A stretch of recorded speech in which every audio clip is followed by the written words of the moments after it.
Now, when I was in Chicago and I went to the Department of Justice, one of the reasons I went to the Department of Justice is because since I had returned to Chicago, I'd spent the entire time being on these wavelengths, these bandwidths, where I was, unbeknownst to me at the time, I wasn't able to articulate it until later. I was experiencing communications on emergency deployment bandwidths, the kind of things that the police would use, the kind of things that the fire department would use.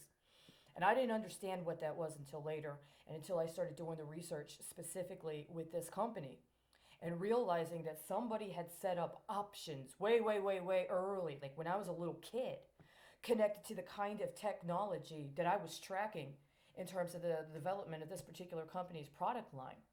And that very important benchmarks connected to that original transaction that I understand it was connected to, which itself had other things that were writing on it, um, had been about having transactional moments intersect in certain places.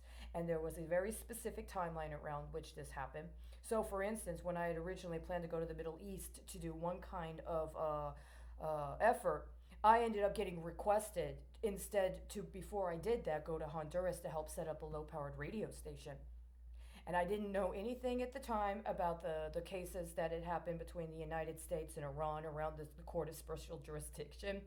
And I didn't know at that time there was a 10-year timeline connected to a very specific case that had to do with kinds of technologies that would be a part of what the primary topic of the case was. Let's put it that way. And so now I know this, and now I've been able to put these timelines together. But it puts a very specific and stark reality at work with me when I see the absolute precision with which these financiers and their fetish for ever increasing levels of brutality through weaponry are able to coordinate their video gamification of the planet into the manipulation of people's hormone levels using radio frequency attendant with infrasonic messaging that gets people stimulated, especially if they have a third dimensional instantiation, like a call to assemble via social media. Now, for someone like me that's been strategically and intentionally isolated for so long, it's different. I'm a clearinghouse, right? I'm a clearinghouse, and nobody authenticates and nobody verifies where it ends up clearing out to. And that's why, as far as I'm concerned, all of it is money laundering. All of it is fraud. There's nothing legitimate about it. I just keep producing and producing and producing as an act of survival on one hand, but now we're beyond survival. Now I personally am refining product lines. And because none of them disclosed they were using me for their product line, I already know there's an embedded failsafe to completely sabotage their product line. All I got to do is make sure I make the right point of connectivity at the right time, and as infrequently as it comes frequently enough. And as long as they keep me in isolation, this accrues, this accrues.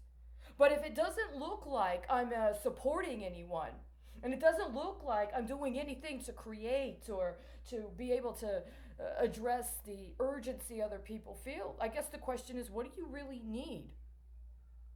Do you really need these major weapons companies to be speculating on your civil protest and leveraging the advantage they think they can get out of you being involved in a protest with what they think they can harvest out of your bioenergy if you're involved with sexual intercourse in your own home? Because that's what I understand is their preoccupation. That is their industry. That is their focus.